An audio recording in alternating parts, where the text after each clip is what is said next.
Our winter theme this year is Clown College, 50 years of serious fun.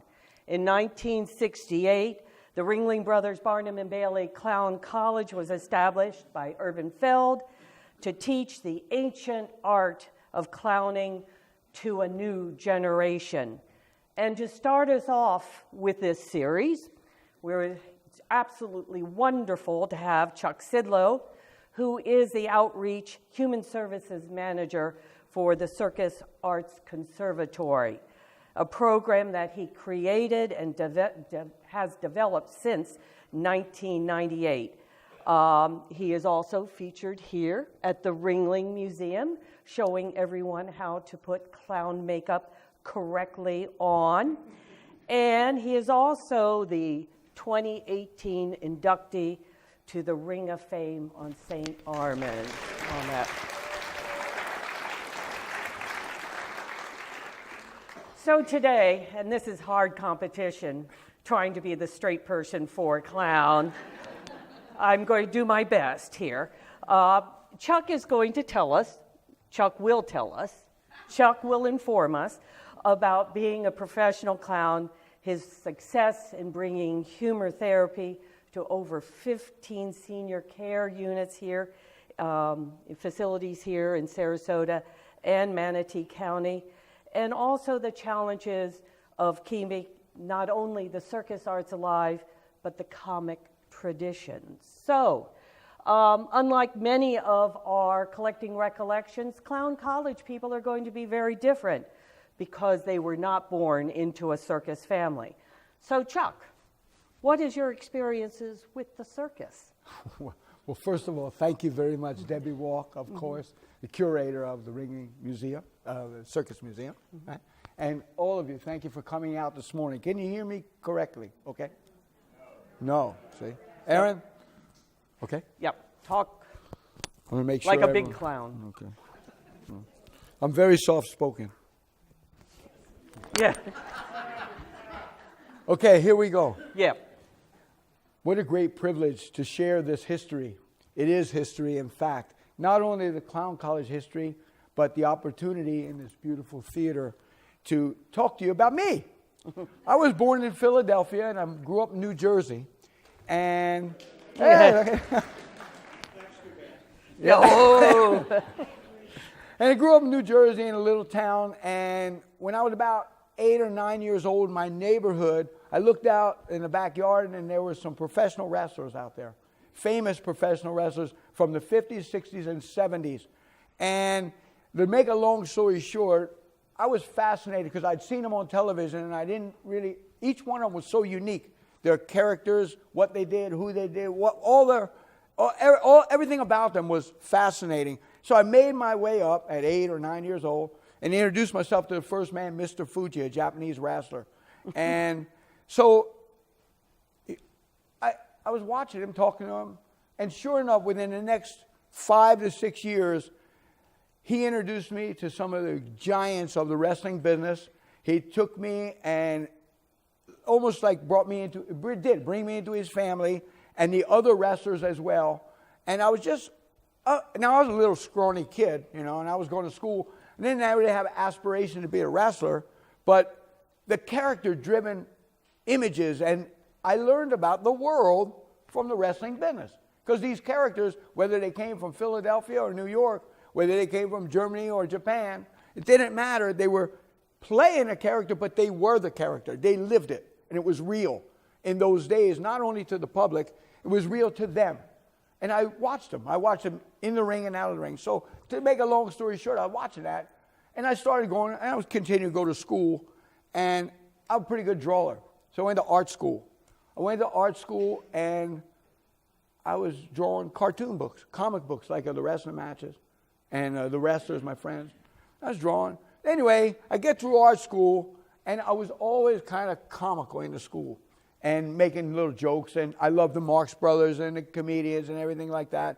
And so my grandfather introduced me to one of the great comedians of all time, Larry Fine from the Three Stooges. And I met Larry Fine, believe it or not, in a barber shop.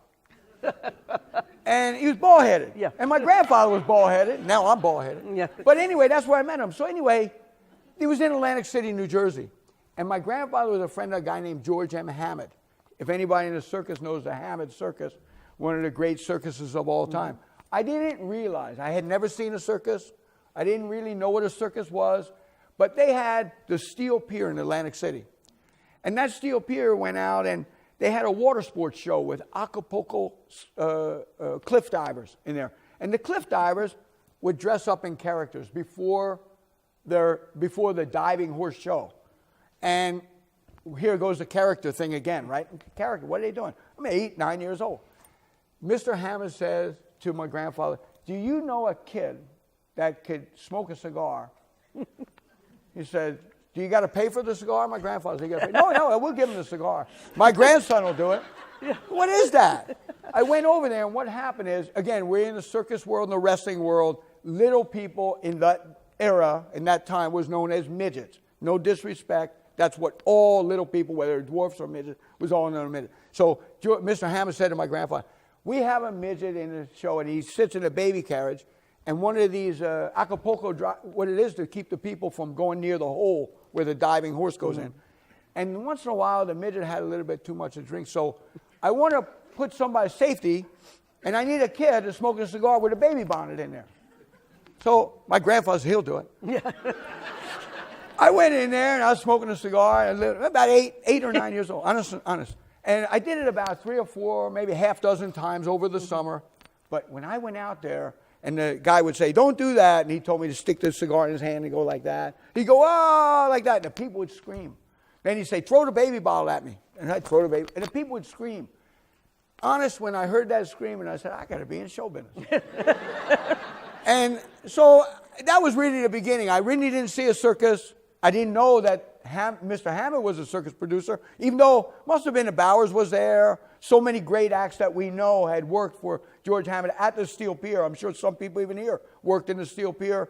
Almost everybody that went on the Ed Sullivan Show was at the Steel Pier before that, from the circus world. Later, I found that out. So that's a long story short. So how did you end up thinking that you would apply to Clown College and go through an audition in Philadelphia? Okay, so here we go. So now if I go from 8 to 15 or 16, 17, 16. 15 or 16, I was in art school. And so I was doing pretty good. I didn't realize I was doing good because I was in regular school and art school. They had like the vocational school, you know. And so I'd go a couple hours of vocational school in art for like 2 years. And I was way high in the top of the class, believe me, because in my school, say they had the best looking, I didn't get that. And they had the best dressed, I didn't get that. I got the class clown though. True. And those days it wasn't an idiot. It wasn't a fool. It was actually an individual that inspired, little did I know then, inspired and changed the mood and left through comedy, bullet points on the educational service. Not only for the other students, but for the teachers. And I never realized it till way, way later. Now I'm starting to study a little bit more. Anyway, so I get to the graduation day. It's graduation day. And they're doing the walk. You know how to have to practice the walk, you know? So I had Groucho Marx glasses and those in my thing, in my cover thing. Had it in there. And I'm walking. And so they started walking, dun, dun, dun, dun, whatever the march. And I started doing the curly shuffle, you know, like a little curly, like Three Stooges. They pulled me right. You can't do this. This is very serious. You can't do that. I said, look, put the glass on. That's the most ridiculous thing I ever heard. The teacher said, you're not graduating. That's it. You're not graduating. They pulled me out. And this is like 2 days before graduation. Well, I'm leading a story here because all later on I find out a lot of things. And we know that at the end of the story, some things we're going to talk about relationship building. So in my neighborhood, almost all my friends, I was very close with their parents and grandparents. And little to me did I know that these grandparents and the kids went home and said, Chuck can't graduate. Chuck's not going to graduate. They called up the school and they said, he's graduating. They better graduate. We like that kid. The parents did. And I graduated. And upon graduation, one of my art teachers, there's an art teacher lives in town, matter of fact. And I wish he was here, Mr. Janzik. He might be here. Anyway, one of the teachers grabbed me and said, there's an audition at the Philadelphia Spectrum for Clown College. I said, what's Clown College? They said, you're going to go, just go there to the audition. What is that? Well, I knew the Spectrum from the wrestlers. I know where the back door was and everything. I knew exactly about that. When is that? Okay. So I'm going to go over there. I don't even know what it is. What's a Clown College? I didn't know. I didn't realize Circus was in Philadelphia. I didn't know anything. So I go to the audition that day, whatever day it is. And I go in and I started walking out of the back, down a ramp. There's a big ramp in Philadelphia in the back door. That's the only way I knew to get in. You're not supposed to go that way. But I went with the wrestlers, and I saw a little fella. Somebody might know. Surf Rocha was a midget dwarf clown. And he said, hey, where are you going? I said, I'm going to a Clown College audition. He said, this is going the wrong way. I said, my friends are wrestlers. It's the only way I know how to get in here. He said, I was a wrestler. I said, really? He said, good luck. Maybe you go in. So anyway, I go in. He says, go in over there. So I go in the back door. I didn't know anything. Go in the back door. And I look in the arena, far end, little be known to me. Gunter Gabe Williams got horses over there. And there's about 5 or 6 clowns, all dressed. I mean, historically, what that was the clowns was Bobby Kay. Lou Jacobs wasn't there that day, but Frosty Little was there. Jimmy Tinsman was there. Barry Lubin was there. Mitch Freddies was there. And a couple more. Oh, Peggy Williams was there. Is she here, Peggy Williams? She was there in that audition. Peggy was there, and Ruthie Chaddock was there as well. It was a variety of ages and unbelievable aura. Aura, that's the word I want to use. There was aura because these clowns were real. And never seeing a clown and never wanting to be a clown or never knew what a clown was, even really what it was. I mean, I knew what Chaplin and all those and clowns from television, but I didn't know what it was. Anyway, seeing that aura was so magical. So I go in and I go to the audition. So, and by the way. What is the audition? Before I say that, I want to say everything you're hearing today from me is based on my personal recollection, my personal experience, and my personal opinion. So if there's some diverse opinions out there, just know it's only my opinion. But they're facts as I recall them. They're facts as I recall them. It's very important because what is the audition? So the audition, I found out later, the college was created in 68, you said, right? Mm-hmm. And so this was 77, 10 years later. It was the 10th anniversary of the Clown College, and Bill Ballantyne was the director of the Clown College at that time. And we didn't know at that time, but that was his last year as the director of the Clown College. And that's going to come up in a minute. I really want to share something that I spoke with Peggy with a couple weeks ago about the eras of Clown College. But I want to stay with the audition because I think an interesting story. So I go in, I see these clowns, and there's all kind of people coming in. They're juggling, riding unicycle. There's guys practicing magic, guys and girls, by the way. And I said, geez, what am I going to, I don't know what's going on. So they said, sit on the ring curve. What's a ring curve?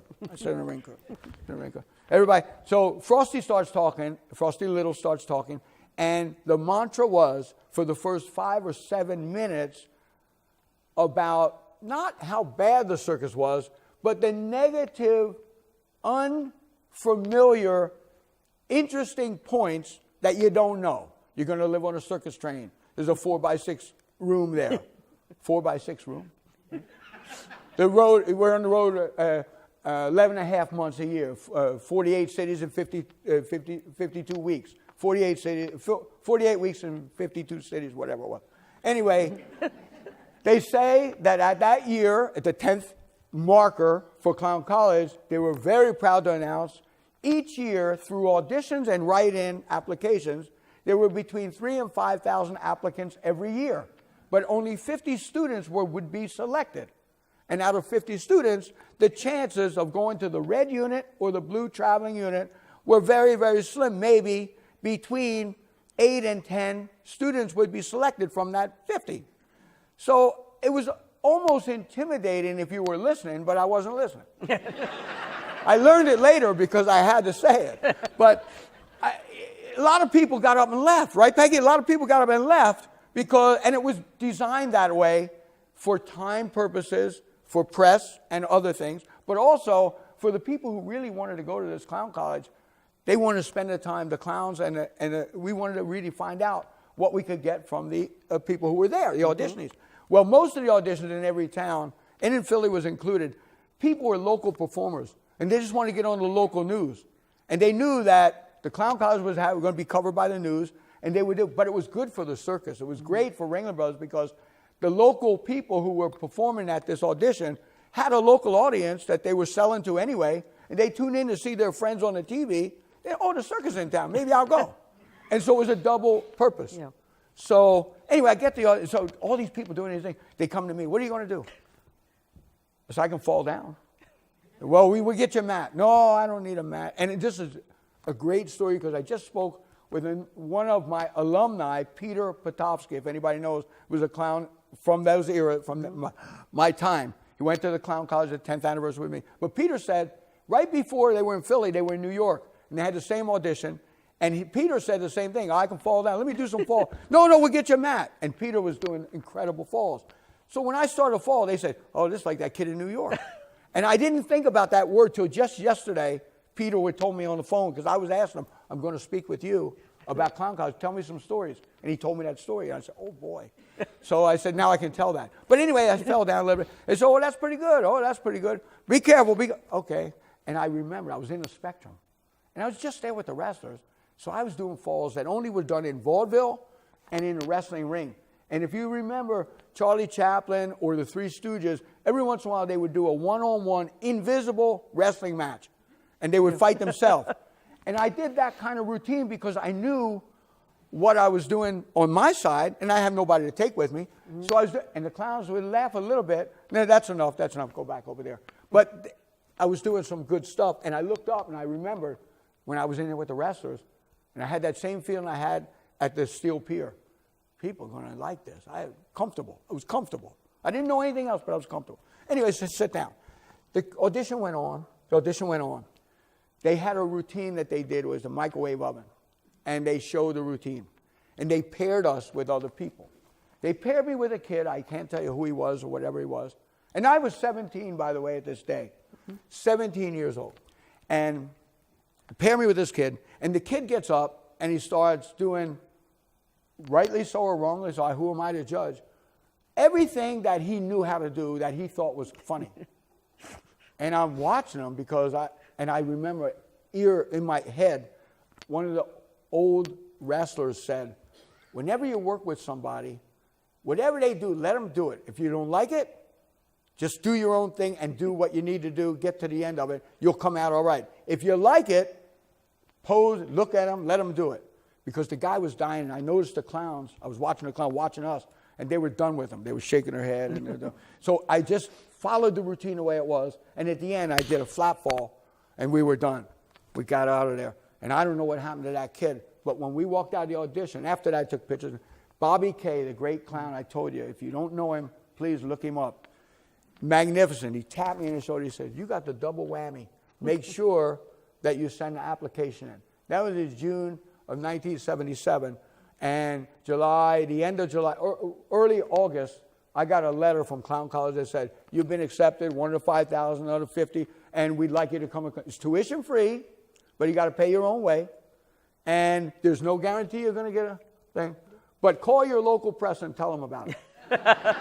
Right? And I did. And the press went crazy. It was wonderful. Everybody won. Well, I went to Clown College. That was the audition. Then I got to the Clown College. What the heck am I in for? I don't even know. In 1977, yes, you arrived in Venice. Well, no, right here in Sarasota. Sarasota. I got a flight from Philadelphia to Sarasota. And I had been on an airplane, not that far back, but I'd been on an airplane. But I was on a plane, and I was excited, I'd been in the newspaper and on the TV. But I was comfortable in the TV and the newspaper because of the wrestling training. I'd watched how the wrestlers said, and the wrestlers said, they always would say the same thing. Chuck, if you ever do an interview, this is way before the circus, if you ever do an interview, the people can see you.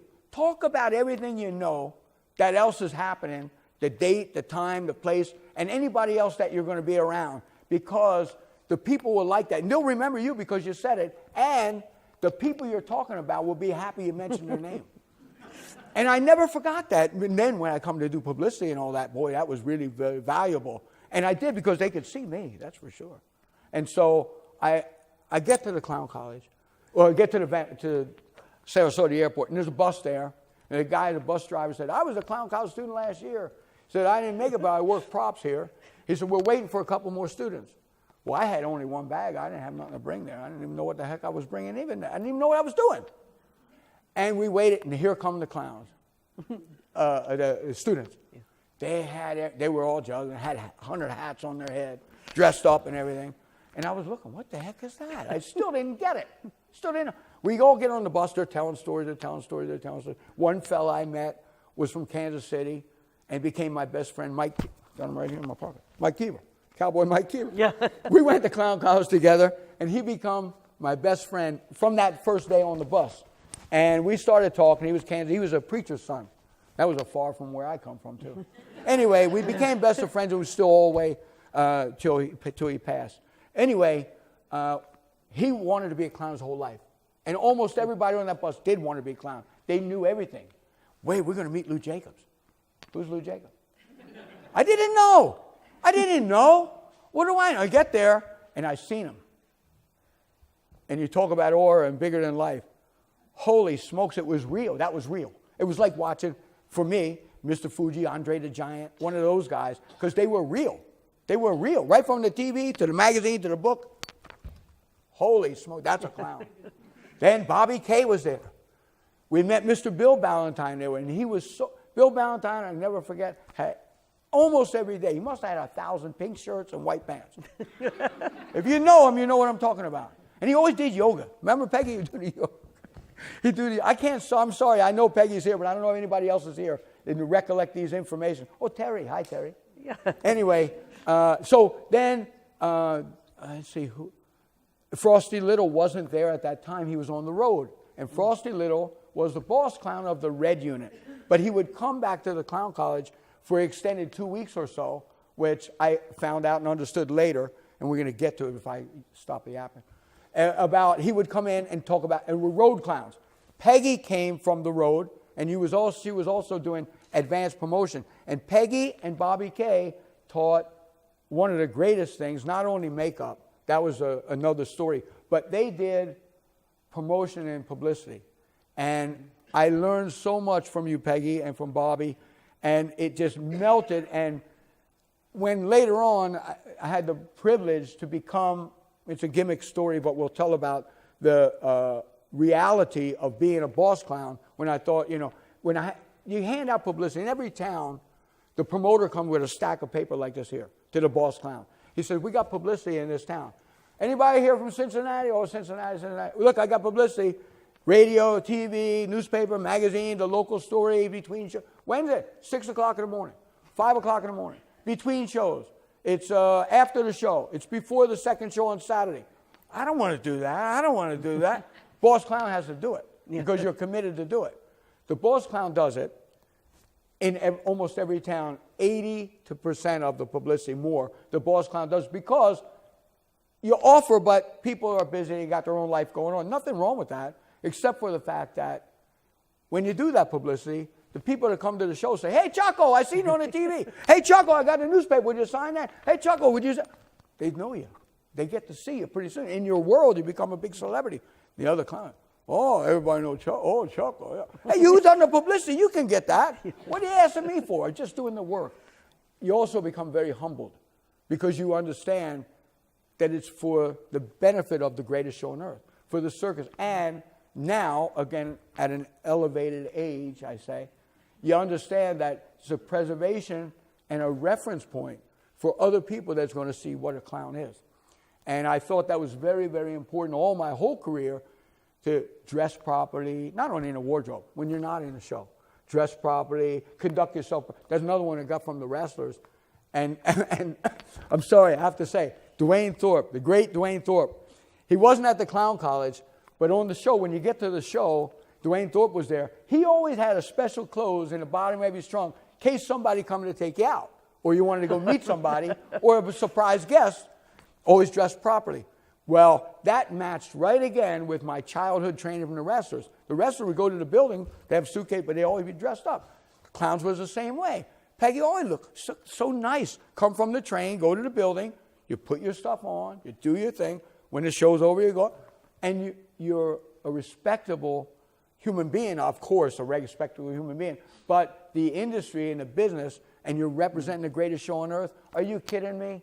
Are you kidding me? It's just a manner of appreciation for the opportunity to be in this position. Think about the world, how many people there are, and you think about a doctor, lawyer, Indian chief, they got their groups. Think about professional circus clowns that work in a performing event for a yearly contract. Our clown college was a 1-year contract with a 3-year apprenticeship. So you can imagine that, right? So if you made it, right? That's lucky if you made it. Then you got 1 year. Some people didn't even make the year. So anyway, that representation is it's humbling. It's overwhelming when you look at it. You talk about it, we get to the show. Oh, you got more about the clown college, the day in the clown college? Yeah, a day in the clown college, and what was it like being in Venice, Florida? Oh, yeah. So we get to Venice. We get on the bus, and we go to Venice. All these people yap, and believe it or not, I wasn't yapping. Yeah. I was excited, and I was happy, but I didn't know what the heck to say. I didn't know nothing. I couldn't say, what are you going to say? These people say, I've been waiting my whole life to come here. Your whole life? You've only been open 10 years. But they could do everything. They were juggling on the bus. Doing that. Look at this magic trick on the bus. I enjoyed it. I liked it. But I really, honest, I didn't really get it that I was going to get trained for a profession and also get an opportunity to get a contract. I didn't know what that. They were all talking. Even the first day on the bus, they're talking about a contract. I got to get a contract. Do or die. If I don't get a contract, somebody. So we get to Venice, and there's a little gazebo out there. And Mr. Ballantyne, Bill Ballantyne is there, and Ron and Sandy, I hope he's here, Ron and Sandy Severini, they were assistant deans that time. And they were a couple that had gone through the clown college, got married on the show, and were doing advanced promotion as well, and had come back to work with the clown college as instructors, as well as assistant dean they were. Anyway, they signing everybody's room. Chuck Sidlow is my name. So they're going 2 over there, 2 over there, 2 over there, 2 over there. I got your name, but I don't have your note with nobody. Look, would you mind, we run out of rooms, but would you mind staying with 2 other guys till we find a room for you? I don't mind that. There was 2 other guys. One guy from California. He had the same name as the guy was on Adam 12. I forget the guy's name. Malloy. Dan Malloy. And he told everybody, because he came from Hollywood, he was Dan Malloy from the Emergency Show. Everybody believed him. They didn't know the difference, right? Then there was another guy, Mike Tippy. He was a baseball player, but he looked like Babe Ruth. He was a baseball player. Hey, these 2 guys as clowns, I don't know about that. I didn't even know what I'm doing. I'm a scrawny little kid. Can you stay with these 2 guys? Yeah, sure. Soon we get into the room. Tippy picks up paint a thing, corner bar. This bar is open. Everybody started coming in there drinking beer. It was where's my room at? They had both had a bed. It was at the Venice Villas, if you know where that is. I sleep on the floor. Okay, that's all right. And I didn't remember this story until Peter Potofsky told me to yesterday, by the way. And I just remember. So yeah, you was in that room with those guys, didn't even have a bed. I didn't? Okay. Well, I was excited. Don't mistake the fact that I was not in tune. I was very excited, and I was really, really interested, but I really didn't have a clue. So the first day come, we get through the night and everything. We go to the clown club. First thing, Bill Ballantyne in there doing yoga. Before we go, what is that? He's doing yoga. Yeah, he's doing. Okay, well, yoga. What is yoga? At that time, we didn't know what yoga was. 1977, remember. So anyway, he started to tell the story. The Clown College is a unique place over here. It says, same story about the applicants and everything. And he says, you're going to have all kinds of disciplines in here, and we're going to find what you do best, what you like to do, and what you don't like to do. And as the 8 weeks unfolds, it was an 8-week course. As the 8 weeks unfold, you're going to find your niche, right? Well, again, with respect to the disciplines that people preconceived disciplines of what a circus and clown does. Balloon blowing wasn't on the list, by the way. Balloon blowing wasn't in the circus. They only have balloons in the concession area. But juggling, unicycle riding wasn't for me. I tried my hand. I could do basic, but it wasn't a comfort zone. Trampoline, falling, comfort zone. I was pretty happy there. And I could do what I was not only what I knew, but I could learn from what I knew to grow, you know. Makeup, the first day, I never forget, I tell the story often because makeup, people always ask about makeup. And this makeup hasn't changed much since that first day in clown college because it's changed as we age. That's one thing I have learned. You have to change your makeup as you grow. Like women would know, today men too, knows that if you put makeup on, as you age, your face changes. You know, you lose a teeth or, you know, your eyes are sagging. So you can't put the same makeup when I was 17. It's not going to look, you're going to look like it's a mask. And that's another thing. These clowns were real. They didn't paint makeup on their face. They painted into their face. Their faces was who they were. The makeup was only an enhancement. Made for, by the way, even at that 10-year mark in the clown college and the training in clown college, for long-distance arenas. Granted, we weren't in the big top, but we were in arenas with 22,000 people in Madison Square Garden. The makeup was meant to show expression long distance. Close up, another story. And that's a good point because people talk about today, or not so much today, but in the last 20 years or so, talk about that fear of clowns and all that kind of stuff. But I humbly believe it's a misdemeanor because the clowns that went to the clown college, the clowns that graduate, everybody graduated, but not everybody got a contract. The clowns that graduated were dressed, wardrobe, and makeup applied for long distance. Now, out of 50 students, 38 of them went back to their own cities with this unbelievable knowledge and education. And I think, same as me, they were so embalmed by the opportunity and excited, they never realized that they're not in a big arena. And when they went to the local church or children's party or function, they were dressed, made for Madison Square Garden. And I don't even think they, with respect to all of them, because it wasn't a discipline that was taught. If you're in a different environment, change your makeup or tone it down, or you were made for that long distance. And I think over the years, the amount of people that went back so excited and so proud and so happy with this unbelievable secret training that they learned, and they were so protective of that training, they didn't want to change it anyway. I think that's happened to me too. You don't want to. Even when you start changing, I got to change a little bit something. Then you go to the great characters, Lou Jacobs, Bobby Kay, Peggy Williams, and they say, Dwayne Thorpe, and they say, as you age, your makeup's going to change. You change, so your makeup's going to change. But the bottom line is the makeup is outside dressing. The wardrobe outside dressing. For a blind person, the work we're doing today, and in anywhere, a blind person, you can still be the greatest clown in the world without makeup and wardrobe. In the circus, you're creating an aura, a live cartoon. I'm so proud and satisfied at this point in time, because I got some more to do, at this point in time, that I've evolved with great advisors and listening and paying attention, and my own instinct as well to develop the live cartoon that you see today, and it belongs to you. I only learn from the public. If you can dress up every day, and Frosty used to say, you can practice in the living room, but it ain't going to do you no good. You can't rehearse. You got to have somebody in front of you to rehearse. You can practice all day long, but when you rehearse, you better have a public. So the public has been so supportive and encouraging and accepting of this character. Here at the Ringling Museum is a perfect example. The great art that's in here, but when I come in here as in this character, still me, but the people, I feel it matches the eloquence, the respect, and the honor of this great institution, the museum, to be here. Otherwise, I would be embarrassed and wouldn't come in makeup. Oh, at the Ringling Museum, I'll just come in a suit, you know. And that's okay too.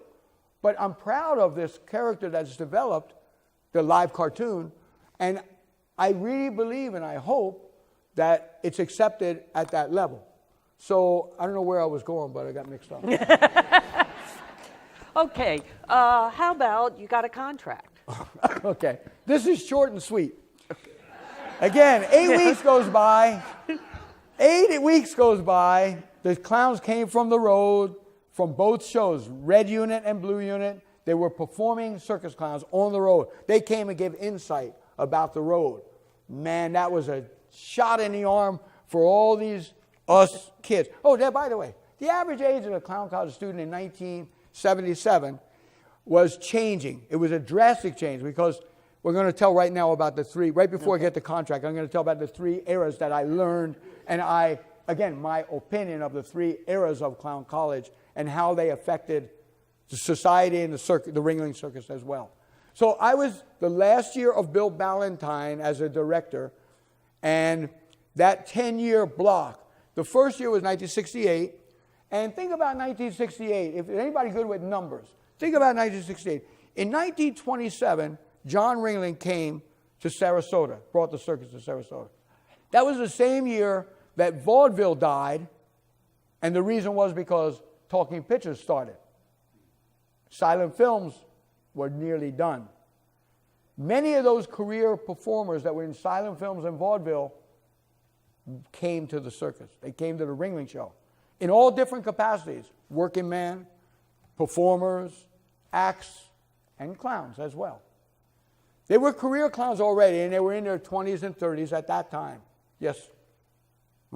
20, so there's 27, 37, 47, 57. 67 is a magic number. Mr. Feld, Irvin Feld, buys the circus. They opened in 68, the Clown College, and the idea is to get, most of the clowns were still there. A lot of the clowns were still there. They were in their, respectively, the 60s and 70s. But they had been there for 40 years, you know? So now, youth, vitality, and a cheap salary came in. But there was an opportunity. There was a great opportunity. And the old clowns, of course, get a little nervous. Going to lose my job. They have been doing this. Brand new boss, brand new scene. Clown college, what the heck is that? What's going on? They had some choices to make, the old timers. And they did. The great Otto Greblin, the great Lou Jacobs, Bobby Kay, Dwayne Thorpe said, we're going with this thing and we're going to help and we're going to support this thing. There are more names, and I feel I regret not saying each and every. Those are personal relations to me, and I want to make sure that we use them in this project. There are other people that were very, very helpful, and I'm sorry if I didn't mention them. But in the case of Bobby Kay, and not Otto Gribling directly, but he was teaching at the first couple years of Clown College, and I know that from my own history. So anyway, they were there. They committed to help in the future. The first Clown College came and bred many, many great historical clowns. The show was changing. Frosty Little, who became the boss clown on the Red Unit, found a niche. Frosty was one of the most giving individuals, and because he had always wanted to be in a circus, and Clown College opened, it was his opportunity. He went there, and he went through that, and when he got on the show, he realized what was coming.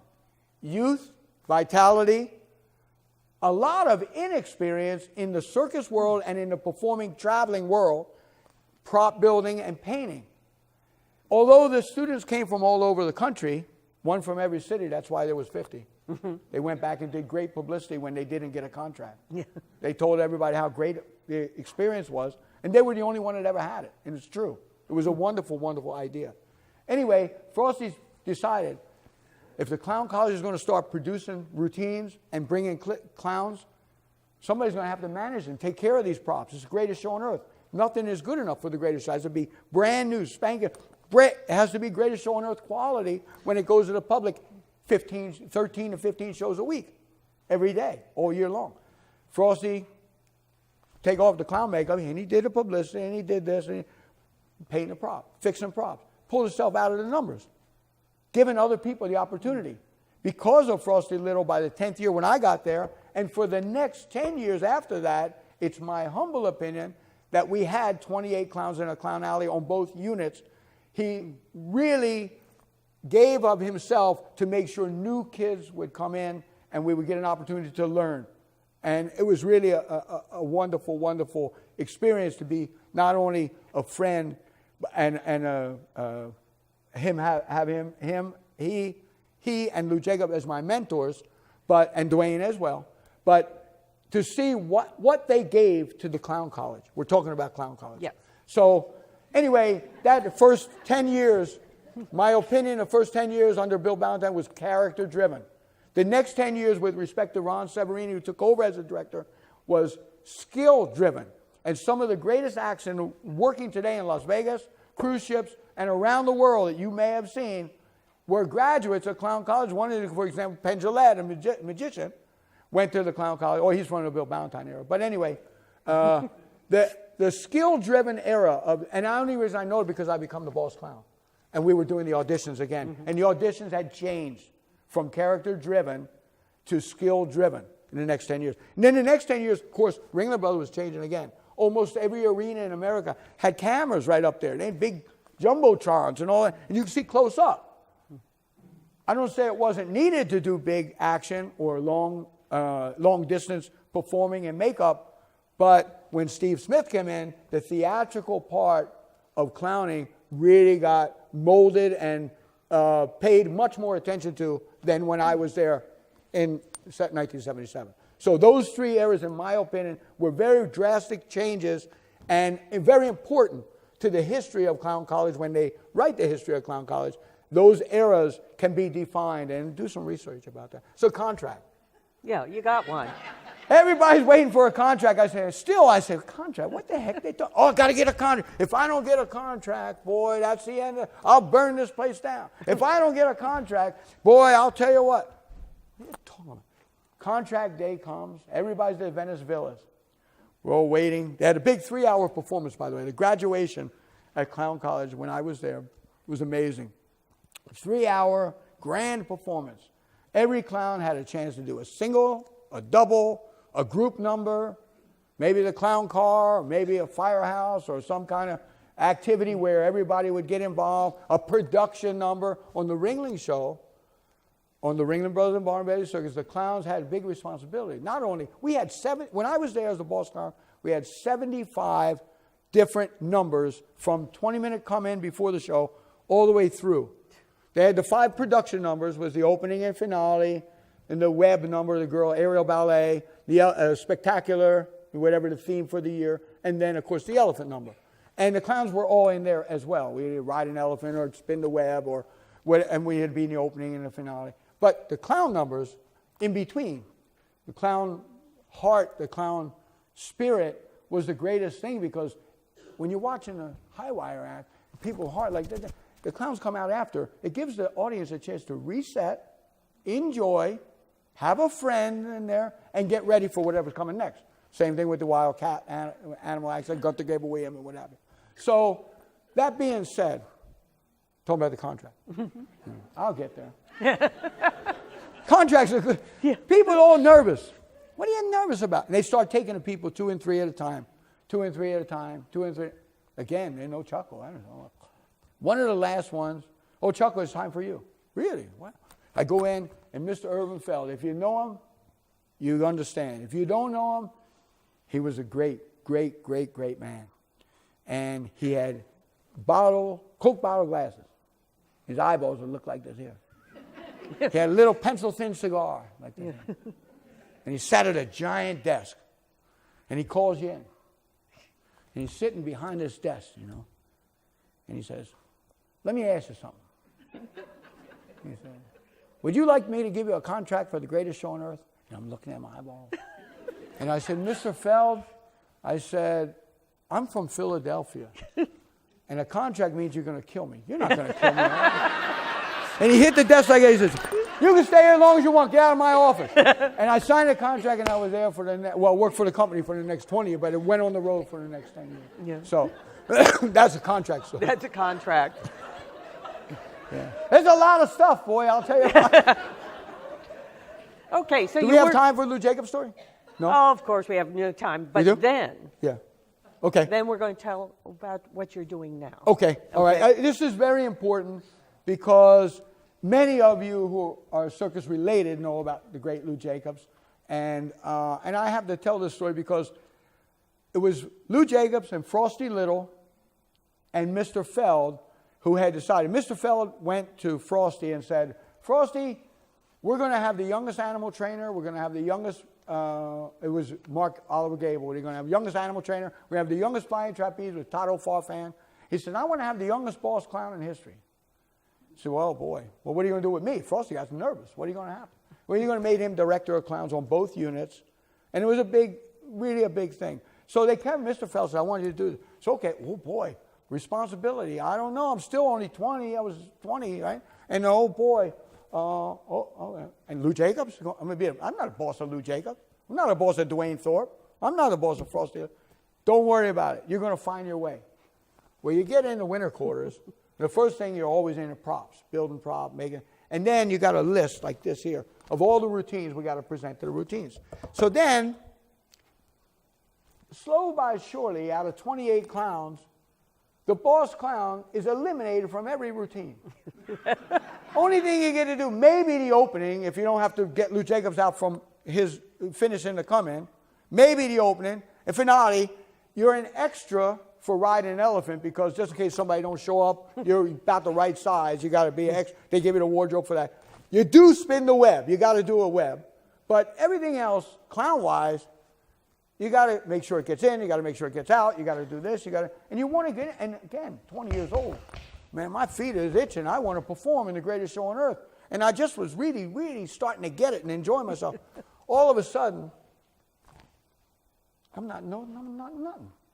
But the good thing was, every once in a while, one of the new kids, young kids, oh, I don't feel too good. So, oh, wait.